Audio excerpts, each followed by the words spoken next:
খলনায়িকা গল্পটির অন্তিম পর্বে পৌঁছে গেছি।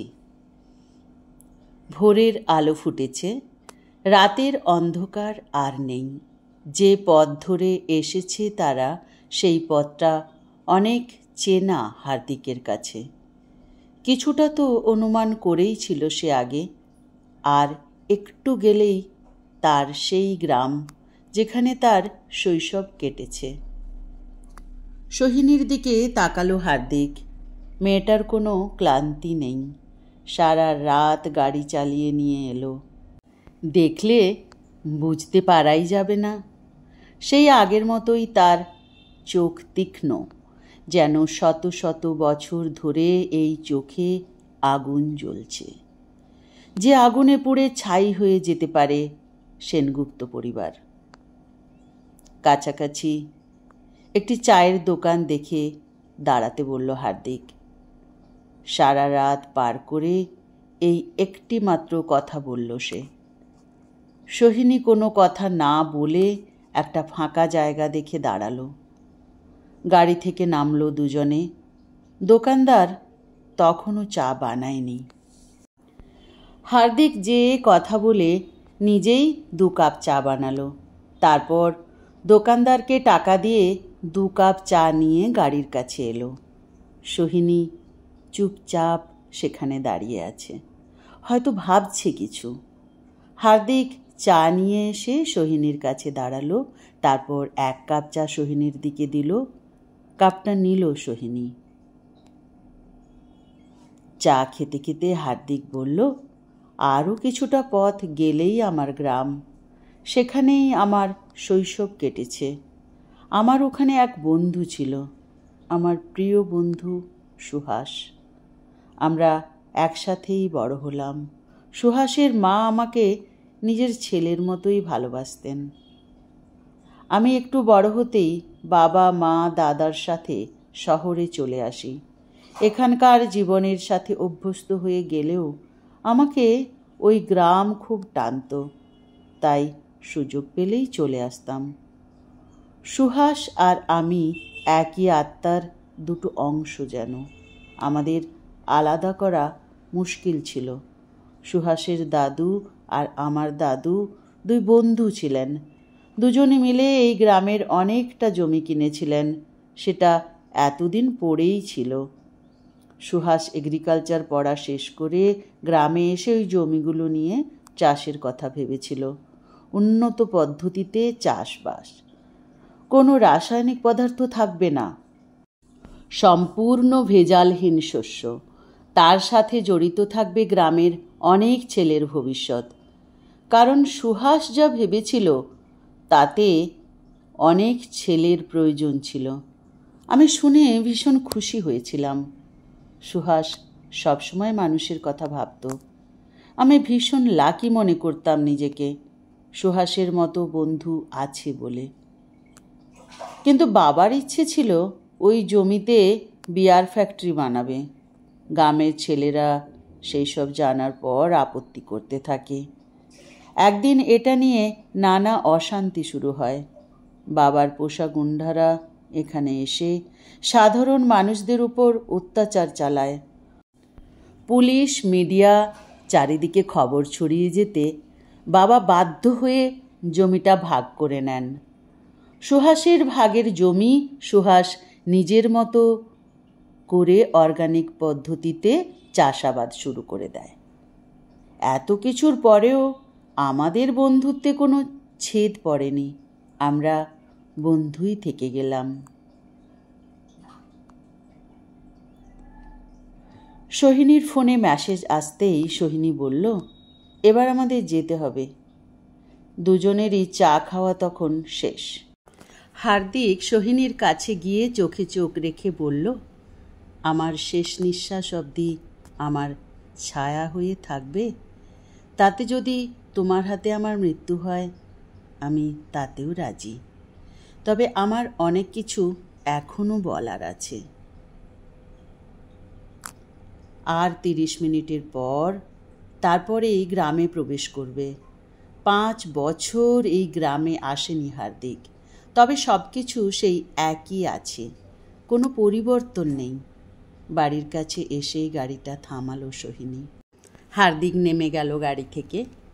এই বাড়িটা তার যে নিজের, কারণ এই বাড়িতেই তো তার বেশিরভাগ সময় কেটেছে। এটা সুহাসের বাড়ি। এতদিন পর এখানে আসার পর এক আলাদা আনন্দ। সেই উৎসাহে ঢুকতে গিয়ে দেখল 4 জন ছেলে পথ আটকে দাঁড়িয়ে আছে। সবার চোখেই যেন আগুন ঝরছে। হবেই বা না কেন, এত ঝড় এই গ্রামে বয়ে গেছে। হার্দিক ধীর গলায় বলল, আমাকে যেতে দাও একবার কাকিমার কাছে। কেউ যেতে দিল না। ঘরের ভেতর থেকে সুহাসের মা এসে বললেন, ওকে আসতে দাও, ও আমার ছেলে। সুহাসের মাকে জড়িয়ে ধরে এই প্রথম এত কাঁদল হার্দিক। সবটাই চুপচাপ দেখেছে সোহিনী। মাও তাকে 2 হাতে জড়িয়ে ধরে আছেন। সুহাসের মৃত্যুর পর আর এই গ্রামে আসেনি হার্দিক। এর কারণ অবশ্য মা আগের থেকেই জানতেন, তাই তিনি হার্দিকের ওপর কোনো অভিযোগ রাখেননি।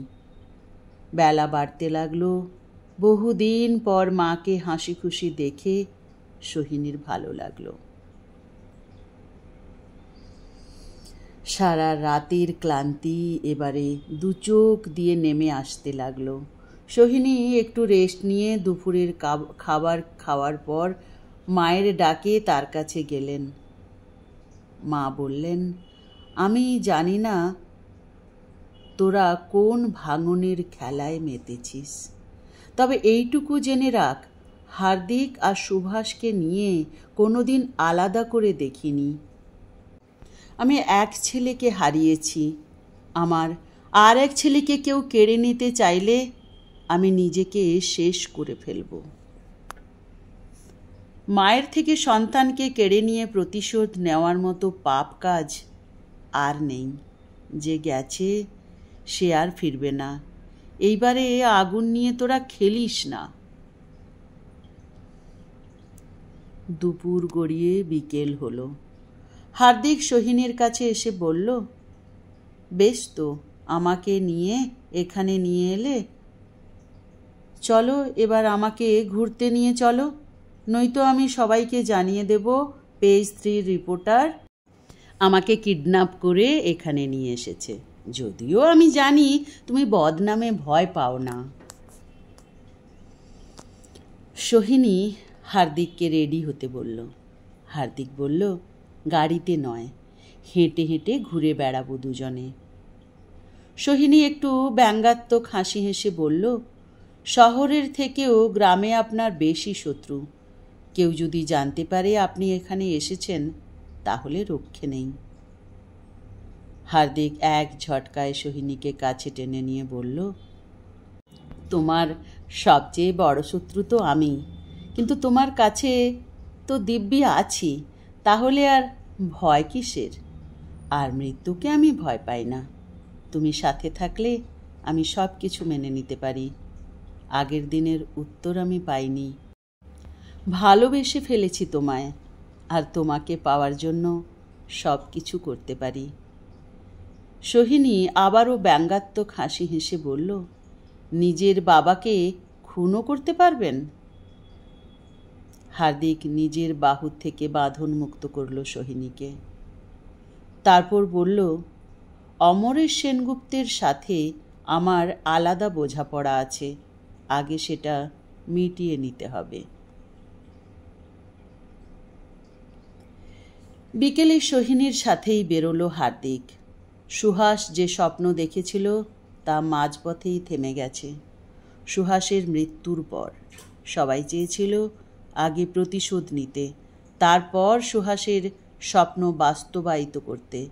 দেখতে দেখতে বছর গড়িয়ে গেল।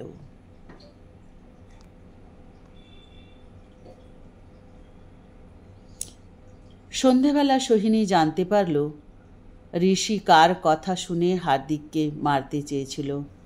শোনা মাত্রই তার এতদিনের সব রাগ উবে গেল। রাতের বেলায় হার্দিকের ঘরে গেল। হার্দিক জানালার ধারেই দাঁড়িয়ে আকাশ দেখছে। সোহিনীর দিকে না তাকিয়েই বলল, এত রাতে আমার ঘরে? বদনামের ভয় তুমি পাও না যদিও, কিন্তু এত রাতে আমি যদি একা পেয়ে তোমাকে। আমি টিকিট কাটার ব্যবস্থা করছি, কদিন এই দেশ ছেড়ে বাইরে গিয়ে থাকুন। সব ব্যবস্থা আমি করে দেব। কোথায় আছেন কাউকে জানানোর প্রয়োজন নেই, ঋষিকেও না। সেদিনের ঘটনাতে কি ঋষিও জড়িতে আছে? হ্যাঁ কিংবা না বলো। হ্যাঁ, বুঝলাম, কিন্তু আমি এখানে একা আসিনি। যার সাথে এসেছি তাকে নিয়ে এখান থেকে যাব। আপনি কেন বুঝতে পারছেন না? এখানে থাকলে আবার আপনার জীবনের ঝুঁকি আছে। তুমি তো আমাকে এখানে মারতেই এসেছিলে, তাহলে আজ এত দয়া কেন? কই আগের মতো চোখে সেই আগুন কোথায়? নাকি তুমিও আমাকে ভালোবেসে ফেলেছ?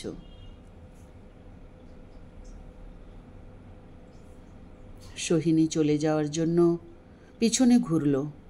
ঠিক সেই সময় হার্দিক হাতটা ধরে টেনে নিজের কাছে টানল। এই বাঁধন থেকে নিজেকে মুক্ত করা সহজ নয় সোহিনীর কাছে, তাও কয়েকবার চেষ্টা করল। হার্দিক বলল, ভয় হচ্ছে বুঝি আমার কাছে হারিয়ে যাওয়ার? কেন কেন আজ এই চোখে এত মায়া? আগের সোহিনী সেন কোথায় আজ? যেই সোহিনী সেনের কথা আমি সুহাসের মুখে শুনেছিলাম, না দেখেও একটা চিত্র নিজের মনে এঁকেছিলাম। কথাটা শুনেই সোহিনী চমকে উঠল। হার্দিক এবার সোহিনীকে ধরে বিছানায় বসালো আর নিজে বসল সোহিনীর পায়ের কাছে।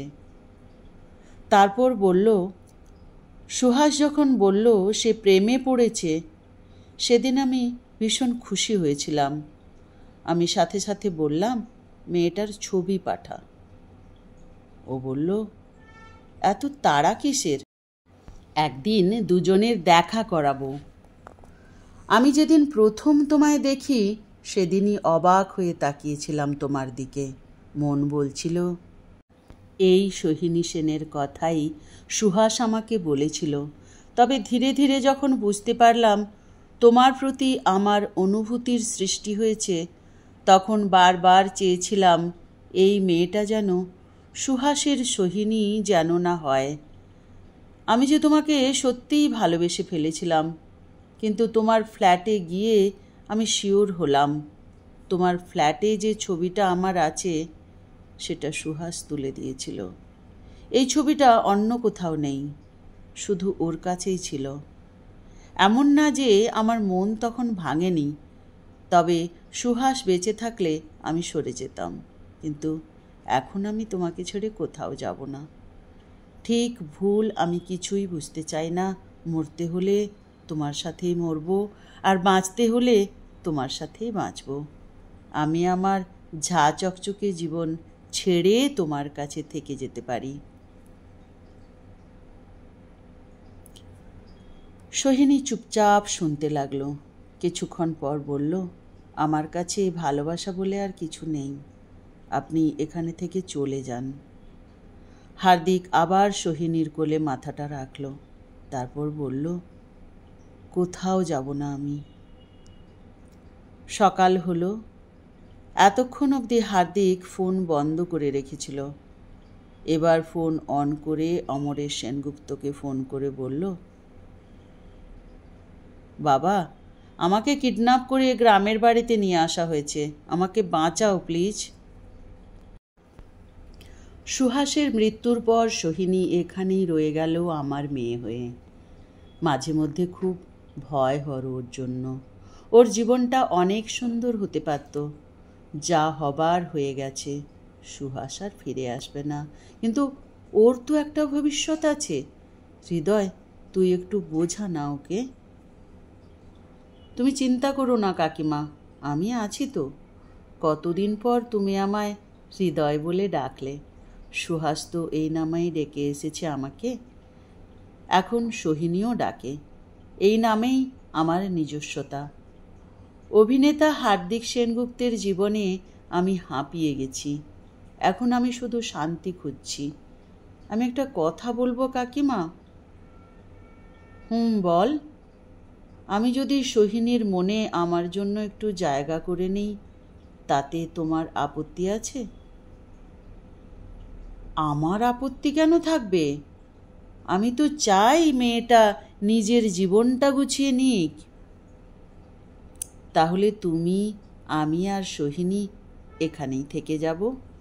আমার আর ভালো লাগে না যান্ত্রিক জীবন। তুই পারবি এমন ঝা চকচকে জীবন থেকে বেরিয়ে আসতে? সোহিনীর জন্য আমি সব পারবো কাকিমা। দুপুরের খাওয়া শেষ হতেই হার্দিক সোহিনী আর সুভাষের মাকে ডেকে পাঠালো। তারা আসতেই হার্দিক বলল, সুহাসের অসমাপ্ত কাজ আবার শুরু করব। এর জন্য তোমাদের সাহায্য চাই। গ্রামের মানুষদের তোমরাই বোঝাতে পারবে। আমার কথা সবার বিশ্বাস না হতেও পারে। যতই হোক অমরেশ সেনগুপ্তের ছেলে তো আমি। একটা কাজ করো, বিকেলের দিকেই সকলকে ডাকো। হার্দিকের একটা বিষয় নিয়ে ভীষণ অবাক লাগছে। গতরাতে বাবাকে ফোন করে কিডন্যাপের কথা জানানোর পরও বাবা কোনো ব্যবস্থা নিলেন না। বাবার মাথায় এখন কি চলছে সেটা বাবাই জানেন। কিন্তু ঋষি, সে তো এতদিন হার্দিকের সাথেই ছিল, ভালো বন্ধু সেজে। তো সে হার্দিকের ক্ষতি চায়, কিন্তু কেন? কার কথায় সে এমন করলো? আপনাকে আমি কাল এত বোঝালাম, তাও আপনি বুঝলেন না কেন? তোমাদের ছেড়ে যাওয়ার কথা বাদ দিয়ে যা বলবে আমি তাই শুনব। তোমাকে একবার আমি বলেছিলাম, মনে আছে তোমার? আমি এই গ্রামের ক্ষতির মাসুল দেব। সেটার এখন সময় এসেছে। আপনি আবেগের বশে বলছেন। সেই বয়স আমার এখন নেই। তবে আমি বুঝতে পারছি আমি অনেক দেরি করে ফেলেছি। অনেক আগেই আমাকে এখানে আসতে হতো। হার্দিক আর সোহিনী যখন কথা বলছিল তখন সেখানে আরও 10 জন ছেলে এলো। এতদিন ওরাই হার্দিকের ওপর নজর রেখেছিল। হার্দিককে মারতে চেয়েছিল প্রতিশোধ নেওয়ার জন্য, কিন্তু সেই সবের প্রয়োজন বোধ হয় আর নেই। তাদের মধ্যে একজন বলল, আপনাকে আমরা কিভাবে বিশ্বাস করব? আপনার শরীরে তো অমরেশ সেনগুপ্তর রক্ত বইছে। তাছাড়া এটা একেবারেই অবিশ্বাস্য আপনি আপনার গ্ল্যামার জগৎ ছেড়ে এই গ্রামে মাটির টানে ফিরে এসেছেন। আপনার বাবাও গ্রামের মানুষের বিশ্বাসের সুযোগ নিয়ে ছোবল মেরেছে। কি করে বিশ্বাস করি বলুন তো? তাছাড়া সুহাসদার মৃত্যুর পর আপনি এখানে আসেননি। আপনি সব জেনেও চুপ করে থেকেছেন। হার্দিক হাসল, তারপর বলল, চুপ থেকেছি কারণ ওই সময় করার আমার কিছুই ছিল না। সুহাসের মৃত্যুতে আমার বাবার হাত আছে তা আমি ভালো করে জানি, কিন্তু কোনো প্রমাণ আমার কাছে ছিল না। তাই আমি ঘর ছেড়ে দিই, একা থাকতে শুরু করি, বাবার সাথে যোগাযোগও বিচ্ছিন্ন করি। এই গ্রামে আমি লজ্জায় ফিরতে পারিনি। সুহাস আমার প্রিয় বন্ধু ছিল। কাকিমাকে আমি কিভাবে মুখ দেখাতাম? সোহিনী বিড়বিড় করে বলল, সেই রাতে অমরেশ সেনগুপ্তের গুন্ডারা সুহাসকে জ্যান্ত পুড়িয়ে মারল। ফোনে তখন আমাদের কথা চলছিল। আমি তখন মুম্বাইয়ে, কিছু করতে পারিনি। ফোনে সুহাসের শুধু চিৎকার শুনতে পেয়েছিলাম। পুড়ে যাওয়া সুহাসের শরীরটা দেখে সেদিনই প্রতিজ্ঞা করেছিলাম অমরেশ সেনগুপ্তের পরিবারের কারোকে এভাবে পুড়িয়ে মারব, আর তার চিৎকার শোনাবো। দেখবেন উনি কাছের মানুষের সাথে এমন ঘটলে কেমন লাগবে। হার্দিক সোহিনীর কাছে এসে দাঁড়ালো। সামনেই তো আছি, মেরে ফেলো আমাকে। সোহিনী ব্যঙ্গাত্মক হাসি এসে বলল, আপনার বাবা একটা পিশাচ, তিনি নিজেকে ছাড়া কাউকে চেনেন না। আপনাকে মারলে উনি এটা নিয়ে রাজনীতি করে গ্রামের পুরো জমিগুলো আত্মসাৎ করে নেবেন। আপনাকে আমাদের আর কোনো প্রয়োজন নেই, আপনি চলে যান এখান থেকে।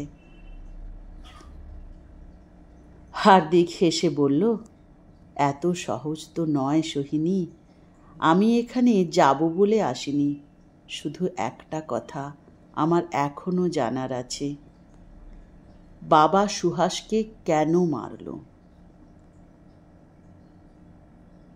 সোহিনী বলল, আপনার বাবা অন্য কারোর জনপ্রিয়তা পছন্দ করেন না। সুহাস নিজের কাজের জন্য অল্প দিনের সবার মন জায়গা করে নিয়েছিল। টিভির পর্দায় বারবার দেখানো হচ্ছিল সুহাসের কাজ, আর আপনার বাবাকে নিয়ে করা হচ্ছিল সমালোচনা, কারণ উনি চাননি সুহাস এই জমিগুলো নিয়ে কাজ করুক। কিছুক্ষণ চুপ থাকার পর হার্দিক বলল, না না, অনেক দেরি হয়ে গেছে, কাল থেকেই শুরু হোক সুহাসের প্রজেক্ট। কে কে আমার সাথ দেবে?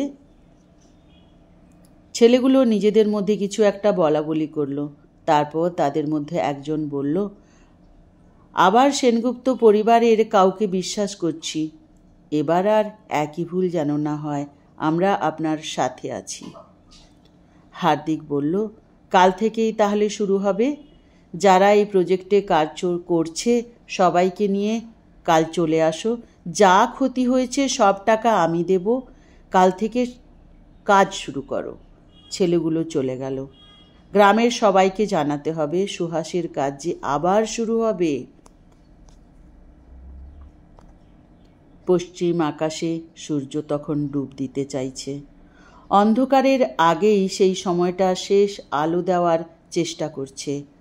আজ মুহূর্তটাই সুন্দর হয়ে উঠেছে। হার্দিক বলল, চলো, সন্ধ্যের আগে বাড়ি ফিরি, মা অপেক্ষা করছেন। সোহিনী অবাক হয়ে তাকালো হার্দিকের দিকে। হয়তো ভাবছে এই মানুষটা কেন এমন করছে, কিন্তু মুখে কিছুই বলল না। হার্দিক সোহিনীর হাতটা ধরে নিয়ে গেল। যেতে যেতে একবার বলল, এই হাত আমি আর ছাড়ছি না ম্যাডাম। 5 বছর ধরে যে আগুন সোহিনীর মনের মধ্যে জ্বলছে, সেই আগুন কি তবে কোনো শীতলতা পেল? কই, আগের মতো তো নেই আর সোহিনী। এই কদিনে যেন শান্ত হয়েছে। বন্যী শেখা মেয়েটার চোখে আজ মায়া। এমনই তো ছিল আগে সোহিনী। তবে কি হার্দিকের উপস্থিতি তার জীবনে আবার বসন্ত নিয়ে আসবে? হাতটা ছাড়ানোর চেষ্টা করল না সোহিনী। হার্দিক ওর হাতটা ধরে বাড়ি ফিরল। পরের দিন থেকে কাজ শুরু হলো।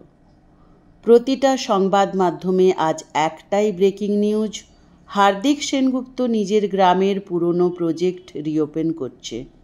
খবরটা খুব দ্রুতই ছড়িয়ে পড়ল চারিদিকে। অমরেশ সেনগুপ্ত কফির কাপটা হাতে নিয়ে বললেন, দেখছো ঋষি, কেন আমি হার্দিককে দুনিয়া থেকে সরাতে চেয়েছিলাম। আমি জানতাম এই ছেলেই আমাকে একদিন ডোবাবে। ঋষি বলল, তাহলে আঙ্কেল, সেদিন যে হার্দিক আপনাকে ফোন করে বলল ও নাকি কিডন্যাপ হয়েছে? অমরেশ সেনগুপ্ত হেসে বললেন, ও আমাকে কাঁচা খেলোয়াড় ভেবেছে। আমি ওর জালে এত সহজে পা দেব নাকি? ও চাইছে আমি যেন গ্রামে যাই, নিজের ভুল স্বীকার করে ক্ষমা চাই। গ্রামে তো আমি যাব, তবে সেটা এখন নয়, সময় আসুক। ও চেনে না ওর বাবাকে। আমি স্বার্থসিদ্ধির জন্য ওকেও এই হাতে মেরে ফেলতে পারি। আর তোমাকেও একটা কাজ দিয়েছিলাম, সেটাও ঠিকঠাক করতে পারলে না তুমি। বলেছিলাম হার্দিকের ছায়া হয়ে থাকতে, ও কার সাথে মিশছে, কোথায় যাচ্ছে, সব খবর নিতে।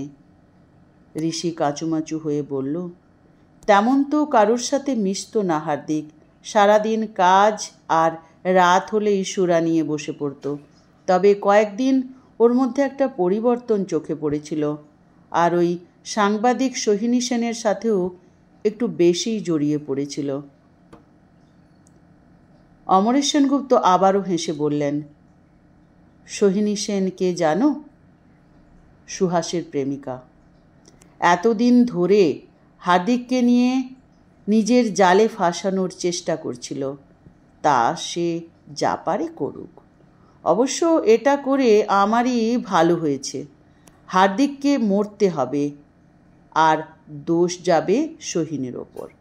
খবরের শিরোনামে বেরোবে, প্রেমিকের মৃত্যুর প্রতিশোধ নিতে গিয়ে খুন হলেন অমরেশ সেনগুপ্তর ছোট ছেলে। আমি না হয় একটু চোখের জল সবার সামনে ফেলব। যতই হোক অভিনেতা হার্দিক সেনগুপ্তের বাবা আমি। কথাটা বলেই হো হো করে হেসে উঠলেন। 6 মাস পার হয়েছে। সবার মনে হার্দিক জায়গা করে নিয়েছে। কাজ খুব ভালো মতো এগিয়ে যাচ্ছে। সোহিনী বুঝতে পারছে হার্দিক সুহাসের জায়গাটা নিতে পেরেছে, কিন্তু তার মনে হয়তো একটু একটু করে তার মনেও বরফ গলছে। তাই তো হার্দিকের কথা মতো ওর ছায়া হয়ে সাথে রয়েছে। এই ভালো সময়ের মধ্যেই এলো আবার একটা ভয়ঙ্কর রাত। সোহিনীর কাছে খবর এলো আজ রাতেই অমরেশ সেনগুপ্ত এই গ্রামে আসছেন। সোহিনী জানত তিনি কেন আসছেন। এর আগেও তিনি হার্দিকের উপর হামলা চালানোর চেষ্টা করেছেন, সেটা এখনও হার্দিক জানে না। তবে এই সত্যের এবার সম্মুখীন হতে হবে হার্দিককে। হার্দিকের ফোনে অমরেশ সেনগুপ্ত ফোন করলেন। হার্দিক ফোন রিসিভ করতেই, হ্যালো বেটা, কেমন আছো? তোমার মা তোমার জন্য কেঁদে কেঁদে অস্থির হচ্ছেন। আমি গ্রামে যেয়ে সবার কাছে ক্ষমা চাইব, তার আগে তুমি এসে একবার মায়ের সাথে দেখা করো। আপনি সত্যি বলছেন? আপনি ক্ষমা চাইবেন সবার কাছে? হ্যাঁ বাবা, আমি নিজের ভুল বুঝতে পেরেছি। তোমার আর আমার এই দূরত্ব আমাকে শেষ করে ফেলেছে। আমি আমার বাকি জমিও গ্রামকে দিয়ে দেব। তুমি একটা কাজ করো, কাউকে কিছু না বলে গ্রামের বাইরে এসো, আমি গাড়ি পাঠাচ্ছি, তুমি তাতে চলে আসবে। ঠিক আছে বাবা, আমি যাব। সন্ধ্যের দিকেই হার্দিক তৈরি হয়ে বেরোনোর সময় সোহিনী পিছন ডেকে বলল, আমাকে না নিয়ে কোথায় যাচ্ছেন? খুব তো বলেছিলেন ছায়া হয়ে থাকবে, তোমাকে ছেড়ে কোথাও যাব না, আর এখন একা একা চলে যাচ্ছেন? হার্দিক বলল, তুমি যাবে আমার সাথে? সোহিনী বলল, যাব তো। সোহিনী আগেই গ্রামের ছেলেদের সবটা জানিয়ে রেখেছিল, তারা আগের থেকেই প্রস্তুত আছে। সোহিনী আজ নিজে হার্দিকের হাতটা ধরল। হাঁটতে হাঁটতে হার্দিক তাকালো সোহিনীর দিকে, কিন্তু মুখে কিছু বলল না। হয়তো কিছু কিছু মুহূর্ত কোনো কথা না বলে উপভোগ করতে হয়। এতদিন পরে হলেও তো সোহিনীর মনে জায়গা করতে পেরেছে হার্দিক। গ্রাম থেকে বেরিয়ে গেছে দুজনে। অমরেশ সেনগুপ্তের পাঠানো গাড়ির কাছে আসতেই অমরেশ সেনগুপ্ত গাড়ির থেকে বেরোলেন। হাসতে হাসতে বললেন, দুজনেই এসেছো দেখছি, কাজটা তাহলে আরও সহজ হলো আমার কাছে।